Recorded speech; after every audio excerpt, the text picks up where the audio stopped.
Here on Democracy Now!, democracynow.org, The War and Peace Report. I'm Amy Goodman. As we continue our conversation with Noam Chomsky, we turn now to Latin America. Democracy Now!'s Aaron Mate sat down with Noam Chomsky yesterday on Democracy Now!, the MIT professor emeritus. We asked him to talk about the thawing of U.S.-Cuba relations and U.S. meddling in Cuba. The U.S. has been at war with Cuba since late 1959. Cuba had been essentially a colony of the United States, virtual colony. In January 1959, the Castro guerrilla forces took over. By late that year, around October, U.S. planes were already bombing Cuba from Florida.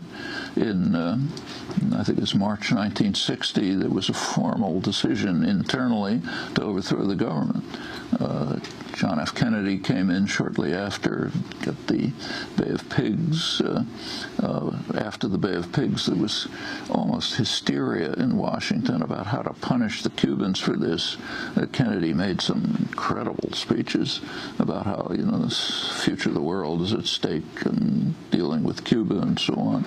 The U.S. launched a major terrorist war against Cuba. We kind of downplay it, and what you get reported is CIA attempts to, to kill Castro. Bad enough, but that was a very minor part of it. Major terrorist war is part of the background for the missile crisis, which almost led to a terminal nuclear war. Right after the crisis, the terrorist war picked up again. Meanwhile, the sanctions have been very harsh sanctions against Cuba, right from the Eisenhower regime, picked up, extended by Kennedy, extended further under Clinton, who actually outflanked Bush from the right on extending the sanctions. The world has been totally opposed to this. The votes at the General Assembly, you can't do it at the Security Council because the U.S. vetoes everything, but at the General Assembly, the votes are just overwhelming. I think the last one was 182 to 2, U.S. and Israel, and sometimes they pick up Papua or something like that. This has been going on year after year.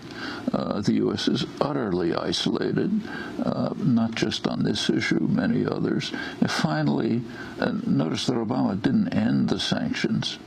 In fact, he didn't even end the restrictions, many of the restrictions on travel and so on. They made a mild gesture towards moving towards normalization of relations. That's presented here. The way it's presented here is we have to test Cuba to see if as Obama put it, our efforts to improve the situation in Cuba have failed. Right, big efforts to improve the situation. Terrorism, sanctions. The sanctions are really incredible. So if say, Sweden was sending medical equipment somewhere which had Cuban nickel in it, that had to be banned. Things like that. And terrorism, you mean? Terrorism it went on into the 90s. The worst part was under Kennedy, then picked up again in the late 70s and so on. Major terrorists are provided refuge in Florida. The late Bosch is one, Orlando Bosch, the Posada is another. You remember there was something called the Bush Doctrine, Bush II. A country that harbors terrorists is the same as the terrorists themselves. That's for others, not for us. We harbor them, and also to support their activities. But we have to test Cuba to see if they're making successful gestures now that our old policy of bringing freedom and democracy didn't work, so we have to try a new policy. I mean, the irony of this is almost indescribable. The fact that these words can be said is shocking. It's a sign of, again, a failure to reach a minimal level of civilized awareness and behavior. But the steps, I mean, it's good. It's good that there are small steps being taken. It's interesting to see what the Cuban intellectual community. There is a dissident intellectual community in Cuba. How they've been reacting to it. Actually, there's an interesting article about it by my daughter, Avi Chomsky, who's a Cuba specialist. But we don't look at that. We don't hear what they're saying. What are they saying? What they're saying is approximately what I was just saying. You know, it's a good step that the U.S. is beginning to move, but they've got to begin to face up to the reality of what's been happening, which is that the U.S. has been attacking Cuba.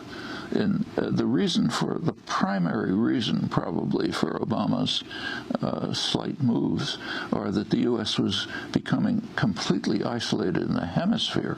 It's not just that the world is opposed, the hemisphere is opposed. And that's a remarkable development.